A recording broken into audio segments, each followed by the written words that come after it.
Olá, sejam bem-vindos à TV do Parlamento Municipal. Está no ar o Jornal da Câmara. CPI da CE Equatorial define vice-presidência e relatoria. Comissão vai investigar serviço prestado pela empresa na capital. Final de semana será marcado pelo desfile das escolas de samba no Porto Seco. Matéria especial resgata a história da festa popular. E ainda, Festipoa Rural quer aproximar a produção do campo com a cidade. Estas e outras informações você confere a partir de agora, aqui no Jornal da Câmara.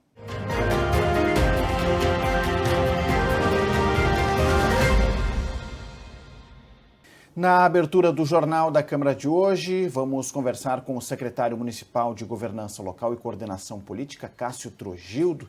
Secretário, seja muito bem-vindo aqui ao Jornal da Câmara. Muito obrigado pela presença. Pedimos aqui a presença do senhor para a gente falar sobre o Festipoa Rural, secretário. Tudo bem? Tudo bem, sempre um prazer retornar à Câmara aqui, especialmente aqui no Jornal da Câmara Poa, né? Perfeito. Secretário, vamos falar sobre esse evento, então, né? De 9 a 17 de março, com o objetivo, né, de unir o campo e a cidade, né? Perfeito. O Festipoa Rural, né, é um evento, a realização é da Associação Porto Alegre dos Caminhos Rurais, com patrocínio da Prefeitura, através da Secretaria Municipal de Governança, que cuida da produção primária da cidade, né, com apoio da Secretaria Municipal de Desenvolvimento Econômico e Turismo e também de outras entidades, como o Sindicato Rural de Porto Alegre, a Rama, que é a nossa OPAC certificadora dos produtores agroecológicos, né? E vai ser realizado ali no tradicional centro de eventos Ervino Besson, centro esse que leva o nome de um ex-vereador nosso aqui de Porto Alegre, que era ali da região da Vila Nova, o Ervino, né? Meu grande amigo aí que nos deixou, e essa homenagem. Inclusive o filho do Ervino trabalha conosco na governança, o Sandro Besson, né?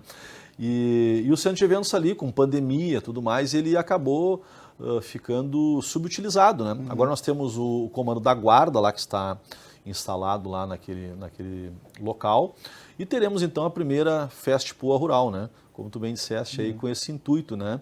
De trazer um pouco do rural da cidade para o conhecimento de toda a cidade, né? Perfeito. Nós temos uma zona rural aqui que fica a 20, 25 quilômetros do centro da cidade.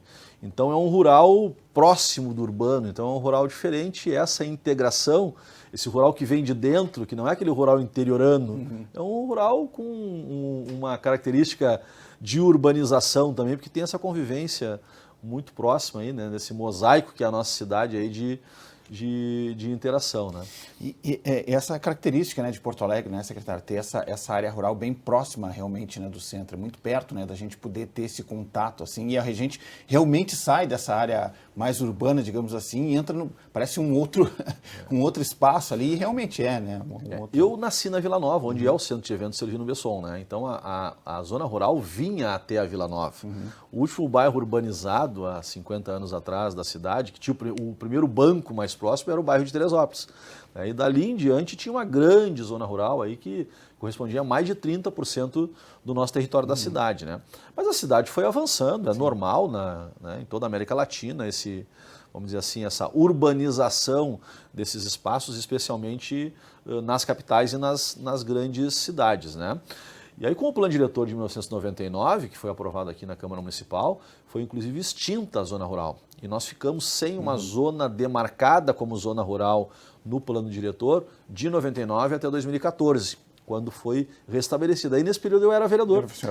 Presidi uma comissão especial que restabeleceu, uma comissão especial que avaliou o projeto, né, que restabelecia a zona rural. Uma zona rural que nasceu bem menor do que quando ela foi extinta, né? Mas não por vontade ou por incapacidade do executivo à época de propor. Na verdade, a cidade já tinha avançado, então não havia como voltar a ser rural aquilo que já estava urbanizado. Então essa zona rural renasce em 2014, bem menor, com 4 mil hectares, né? Correspondendo aí a 8,26% do território da cidade, né? Tem revisão do plano diretor de novo, né? E o prefeito tem anunciado, inclusive, no lançamento lá da Festipoa Rural, na Granja Lia, né? Via o belo vídeo aí que que aqui a produção da TV Câmara também fez, lá, e o prefeito, inclusive, anunciou, né? Nós queremos anexar, entre aspas, o bairro da Extrema, que é o último bairro da cidade, que acabou ficando fora da zona rural, também ele se tornar parte da zona rural. Com isso serão mais 2.000 hectares, aí fechando 6.000 hectares de zona rural, o que corresponderá a mais ou menos 12,5% do território da cidade. Significativo. Vamos dizer assim, para o negócio rural, o agronegócio, não são grandes áreas, não é? Mas para uma capital é uma área muito razoável, muito importante. Nós dizíamos até bem pouco tempo que nós éramos a segunda maior zona rural, mas na verdade São Paulo também restabeleceu uma zona rural, então nós somos a terceira maior zona rural dentre as capitais do país, e tem muitas capitais, inclusive, que já não conseguiram preservar nenhuma área e nem tem zona rural, né? Então, e nós temos aqui em Porto Alegre essa produção próxima do mercado consumidor, o que é também ambientalmente sustentável, né? Porque tem menos deslocamentos para o produtor ofertar os seus produtos para o consumidor final. E nós produzimos um pouco de quase tudo na nossa zona rural. Importante, né, secretário, essa demarcação, a garantia, né, desse território como na qualidade de área rural de Porto Alegre, né, importante informação essa também, né, desse avanço, né, previsto aí no próximo plano diretor.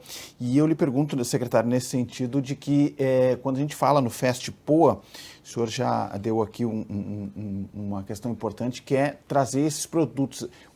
É também isso, né, secretária? Aproximar esse produto, essa qualidade do produto que é feito na zona rural do consumidor da área urbana, né? Sim. A nossa zona rural, ela cumpre diversos papéis, né? Desde o papel de área produtiva, importante, né, que realmente aí abastece uma boa parcela do que é consumido na cidade de Porto Alegre, mas tem também a questão de preservação e a questão ambiental, né? Os ventos que entram ali da lagoa são amortecidos por essa área rural. A gente acompanha aqui o quanto a gente apelidou, inclusive, Porto Alegre de Forno Alegre no verão, né? Então, se nós não tivéssemos essa área de amortecimento, os ventos chegariam aqui muito mais aquecidos, inclusive, no centro da cidade, né? Então, a necessidade dessa preservação. A vocação para o turismo, né? Então, e por isso, inclusive, que a gente fez essa parceria com a Associação Porto Alegre dos caminhos rurais, né? Para também mostrar as riquezas de belezas naturais que nós temos nessa região. A maioria dos porto-alegrenses não conhecem, não tem a noção do que nós temos em Porto Alegre, aqui a 20 quilômetros do centro. Muitas vezes o pessoal diz, nós quero contato com a natureza. Pega e vai para outro município, às vezes distante, 100, 150, 200, 300 quilômetros de Porto Alegre, quando nós temos aqui à nossa disposição, praticamente no quintal da casa de todos os porto-alegrenses, uma área muito linda, bela, né? Que está preparada para receber os nossos porto-alegrenses, os nossos gaúchos e até os nossos irmãos de todo o Brasil. Nesse sentido, secretário, de incrementar, né, na busca de incrementar o turismo, o evento vem também, né, com esse viés, né, de chamar atenção para a área rural e fomentar o setor por ali. Eu lhe pergunto quais seriam os principais desafios, né, para que a gente possa ter um turismo efetivo na região, né? Passa por isso, por essa divulgação, por os porto-alegrenses conhecer mais essa região ali? É um conjunto de fatores, né? A questão vamos dizer assim, da divulgação é fundamental, porque ninguém vai se dispor a conhecer aquilo que não é nem divulgado, né? Então essa divulgação é importante e a FestPoa Rural cumpre este papel. Por isso, inclusive, que a programação do evento, que começa dia 9, ela começa primeiro lá na zona rural. Porque a Vila Nova hoje está fora da zona rural, está distante da zona rural, uns 10 quilômetros, né? Então o lançamento do evento foi na Granja Lia, no final de semana passado, e o início do evento será também na zona rural, né? Começa lá com um baile no CTG Lanceiros da Zona Sul, lá no bairro Belém Novo. Depois nós temos aí um conjunto de atividades que desde cavalgada, né? Lá que sai lá da cabanha da Figueira, que é uma bela propriedade também, pronta lá para receber os nossos turistas. Passaremos no domingo também por uma trilha no Morro no Morro São Pedro, né? A maior reserva natural de Porto Alegre, é um morro que tem 1.200 hectares, ele é bastante preservado, né? Então também mostrar um pouco dessa riqueza preservada para a população. Teremos a reedição do passeio guiado com o ônibus turismo, né? Boa. No domingo de tarde. Essa linha turismo ela estava desativada, a ideia é voltar agora pelo menos uma vez por mês, se ter esse caminho da linha turismo, que vai finalizar lá com um café campeiro lá na Granja Lia, onde foi o lançamento, e depois aí segue segunda e quarta, uma programação que continua no Sindicato Rural, também lá no Extremo Sul, na Estrada do Lami. E aí sim, a partir do dia 15, né, 15, 16 e 17, ali na Estrada João Salomone, 13h40, na Vila Nova. Para quem quiser se localizar, é no final da Vicente Montejo, à esquerda tem a Igreja da Vila Nova, à direita, então, o nosso centro de eventos ali, a partir de sexta-feira, dia 15, com um conjunto de atividades culturais lá, né, que serão, e, logicamente, né, uma porção de produtores rurais, produtores primários, produtores da agroindústria, que estarão lá ofertando diversos produtos aí direto do consumidor para quem for lá nos visitar. Perfeito.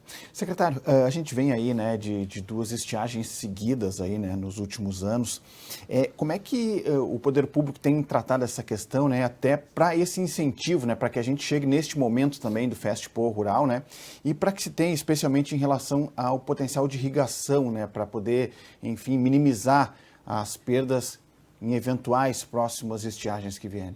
Nós tivemos 3 anos consecutivos crescentes, né, de estiagem, né? E, inclusive, no ano passado, nós tivemos um decreto de situação de emergência hídrica na produção primária, né? Não foi no abastecimento domiciliar, graças a Deus o ano passado não tivemos essa dificuldade, mas na produção primária nós tivemos um decreto de emergência, né? Com isso, o prefeito Sebastião Melo autorizou que fosse aportado recursos para a produção primária. O que foi contratado? A abertura e limpeza de novos açudes. Nós chegamos a mais de 120 aí, açudes em 65 propriedades que foram ou abertos novos ou foram limpos, né? Porque o açude ele vai assoreando, né? com o tempo. Então nós aumentamos bastante a nossa capacidade de reservação de água.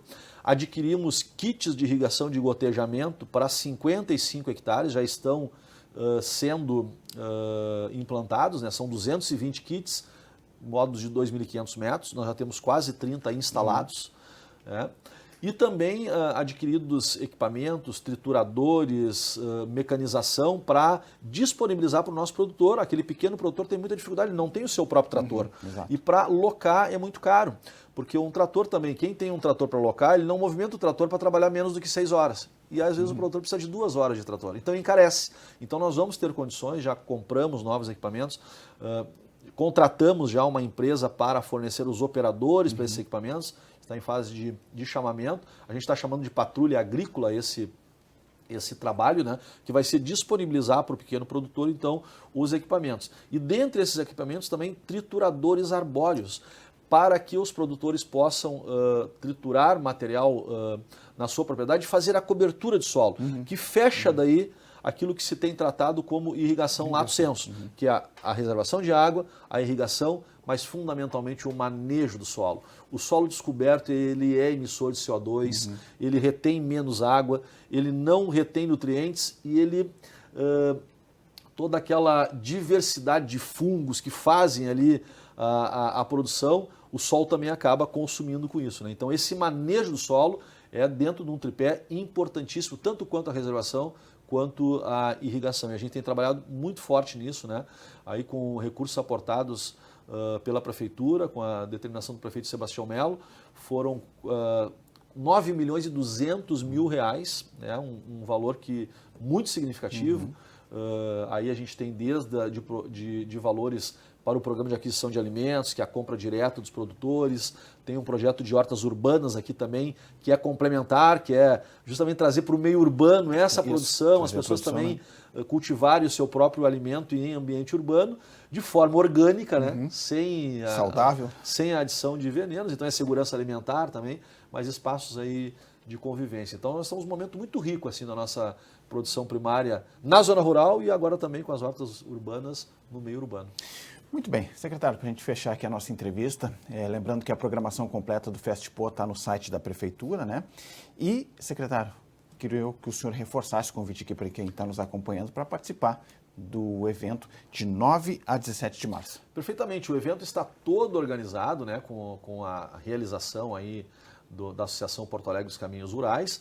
E agora o que nós queremos é convidar toda a população para que venha prestigiar, né? O Centro de Eventos Servilino Besson está lá, passando por uma limpeza também, ele vai estar completamente preparado com uma grande programação aí de atividades culturais, também atividades para as crianças que lá comparecerem e, logicamente, os nossos produtores lá que terão de quase tudo lá para ofertar para os nossos visitantes. Então, lá no Centro de Eventos Servilino Besson, de 15 a 17, de sexta a domingo, na estrada João Salomone, 1340.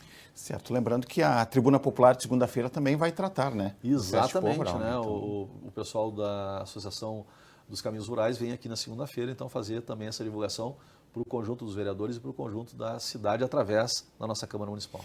Muito bem. Secretário Municipal de Governança Local e Coordenação Política, Castro Gil. Secretário, muito obrigado pela presença aqui no Jornal da Câmara. Bom trabalho e sucesso no evento. Muito obrigado, a gente que agradece aqui, sempre uma satisfação muito grande retornar aqui à Câmara, em especial aqui no Jornal da Câmara Poa. Muito bem. Seguimos com informações do Legislativo. Foi instalada a Comissão Parlamentar de Inquérito que vai investigar o serviço prestado pela empresa CE Equatorial. Na primeira reunião da CPI foram definidas vice-presidência e relatoria. 11 requerimentos também foram aprovados para convocações. A instalação da CPI aconteceu no plenário Otávio Rocha e foi conduzida pela proponente da comissão, vereadora Cláudia Araújo, do PSD. A parlamentar iniciou sua fala apresentando os objetivos da CPI: investigar as falhas na prestação do serviço de fornecimento de energia elétrica durante os temporais que atingiram a capital no mês de janeiro, deixando milhares de porto-alegrenses sem luz por vários dias consecutivos. É uma sequência de eventos que tem muitos problemas e que a cada evento a gente tem um problema maior, mais tempo as pessoas ficam desassistidas. E qual é o reflexo disso? A falta de funcionários da Equatorial, a capacitação desses profissionais, porque eles precisaram trazer de fora equipes para poder atender a nossa população durante esse último evento. Nós temos a questão das comunidades que estão aqui hoje, algumas comunidades que vieram, se fizeram presentes para nos mostrar as contas abusivas, né? Uma casa de, às vezes, 2x3 de madeira que tem um bico de luz e um chuveiro e está sendo cobrado R$500, R$600 de luz. Logo após, foram eleitas com o voto da maioria presente no plenário a vice-presidente e a relatora da comissão. A vice-presidente, vereadora Fernanda Bart, do PL, ressaltou que a CPI será uma ferramenta para investigar e evitar que a situação se repita. É preciso de uma CPI, de que a gente precisa ouvir todos os entes envolvidos e fazer jus ao que aconteceu aqui. Eu mesma passei mais de 6 dias sem luz, não é de hoje, mesmo antes da questão da crise que deu nesse cataclisma, as perdas de luz são recorrentes, eu tive vários eletrodomésticos queimados em casa, entrei com pedido na CE e não tive resposta, ou seja, é uma série de desrespeitos que foram feitos com a população, que culminou com a catástrofe climática, mas que já vinham acontecendo, como respostas automáticas, robôs respondendo para a população. E a própria solicitação que nós fizemos aqui na Câmara de Vereadores há uns 2, 3 meses atrás, dirigida às agências reguladoras, na qual nós ainda não obtivemos resposta. A vereadora comandante Nádia, do Progressistas, ficará responsável pelo relatório das investigações. Semana que vem nós vamos apresentar o plano de trabalho, que deve conter, sim, como vai ser conduzida a CPI, o calendário desses 11 que já foram feitos o requerimento e aprovados por toda a comissão e já conduzindo a CPI para resolutividade. Pelo regimento, a CPI da CE Equatorial tem o prazo de 120 dias, prorrogáveis por mais 60 para concluir os trabalhos. As reuniões devem acontecer às quintas-feiras, a partir das 10 da manhã, com transmissão ao vivo pela TV Câmara. O plenário aprovou o projeto do Legislativo que institui na capital gaúcha o Observa Poa PSI. A proposta tem o objetivo de identificar doenças mentais na população por meio de levantamento de dados. De autoria da vereadora psicóloga Tanise Sabino, do PRD, a ideia é reunir informações sobre a saúde mental dos porto-alegrenses por meio de dados dos atendimentos realizados nos Centros de Assistência Psicossocial, os CAPs. A gente precisa entender nos bairros de Porto Alegre a questão dos transtornos mentais. Qual é o bairro, por exemplo, que tem mais pessoas com transtorno de ansiedade, com transtorno de depressão, com autismo? Isso é para fins estatísticos, isso é para fins de pesquisas, né? Eu sou psicóloga, eu sou dessa área de pesquisa, então isso tudo nos interessa, inclusive, para pensar em políticas públicas. Conforme o projeto, os dados obtidos serão divulgados no site da Prefeitura e devem ser atualizados semestralmente. Uma emenda de autoria do vereador Gessé Sangalli, do Cidadania, também foi aprovada. O texto garante a privacidade das informações pessoais dos cidadãos por meio da Lei Geral de Proteção de Dados. A sessão de quarta-feira também foi marcada pela presença do secretário da Fazenda de Porto Alegre. Rodrigo Fantinel apresentou aos vereadores o novo sistema integrado de gestão fiscal do município. Desde o início do ano, a Prefeitura está utilizando o SIGEF, um novo modelo integrado de gestão fiscal. Nesta quarta-feira, o secretário municipal da Fazenda, Rodrigo Fantinel, compareceu ao plenário Otávio Rocha para explicar o funcionamento da plataforma. Durante a sessão, o secretário confirmou que o novo sistema irá executar as tarefas que antes eram realizadas por 5 outras ferramentas. Além disso, o SIGEF ainda é responsável por integrar 3 módulos de execução: orçamentária, financeira e de contabilidade para todas as secretarias e autarquias do município. Esse sistema é um sistema integrado que substitui outros 8 que nós utilizávamos, né? Ele está sendo implementado nesse momento porque nós temos um decreto federal que estabelece que todos os sistemas financeiros no Brasil têm que cumprir determinados requisitos. Os nossos sistemas do município de Porto Alegre não cumpriam esses requisitos. Então nós acabamos fazendo essa cedência desses códigos-fontes do estado de Santa Catarina e agora nós estamos fazendo a customização do sistema. Mas o prazo para isso era o exercício de 2024, então nós estamos fazendo isso dentro do prazo. O Sistema Integrado de Gestão Fiscal também possibilita que as emendas impositivas possam ser encaminhadas pela Câmara diretamente para o banco de dados do Executivo. Sobre questionamentos dos parlamentares em relação a atrasos no pagamento de escolas e prestadoras de serviços devido à troca do sistema, o secretário admitiu o problema, disse que falhas eram esperadas, mas que a situação vai melhorar para o próximo mês. Matéria especial. O final de semana na capital será marcado pelo desfile das escolas de samba. Nesta sexta e sábado, as agremiações passam pela Passarela do Samba no Complexo Cultural do Porto Seco. Mas o carnaval na cidade nem sempre foi assim como conhecemos hoje. Na reportagem da Mariana Gindre e do Derli Santos, vamos resgatar um pouco dessa história. Tudo começou com uma brincadeira de criança trazida pelos açorianos no século XVIII, quando a fundação de Porto Alegre recém estava começando. As pessoas brincavam de jogar limões de cheiras, que chamava, né? É tipo essas que chamam hoje de bexiguinha, com líquido dentro, uma nas outras, certo? E essa era a forma que se brincava o carnaval lá nos seus primórdios. Mas as bolinhas de cera cheias de água perfumada não eram sempre usadas de modo inofensivo. Em meio aos festejos, os participantes também invadiam e encharcavam casas. A ideia do chamado entrudo surgiu após a determinação da Igreja Católica de abstinência no período pré-Páscoa. Alguns fulhões, vamos dizer assim, disseram, bom, já que a gente vai ficar 40 dias sem poder fazer festa, vamos extravasar nesses dias que antecedem esses 40. Certo? Então aí faziam grandes festas e festas de tudo que é tipo no período ali que antecedia a quaresma, que antecedia os 40 dias. E aí então se fixou ali como carnaval. A prática não era tolerada pelas autoridades, o que levou à proibição em 1834. Mas o entrudo só foi entrar em desuso por volta de 1870, quando foi iniciado um novo ciclo, o dos cordões, marchinhas e bailes de carnaval. Com influência europeia foram criados os bailes de sociedade, né? Mas aí tocavam outros ritmos, dançavam minueto, tocavam ritmos europeus, nos bailes de sociedade. Os balmasquê, que eram os bailes de máscara, tudo influência europeia, né? Quando os europeus, alemães e italianos começaram a chegar, e aí se criou esse tipo de diversão no carnaval aqui em Porto Alegre. Já na década de 1930, o carnaval começa a receber influência afro e utilizar o samba. Esse movimento ocorreu nos bairros mais periféricos, como Areal da Baronesa e Colônia Africana.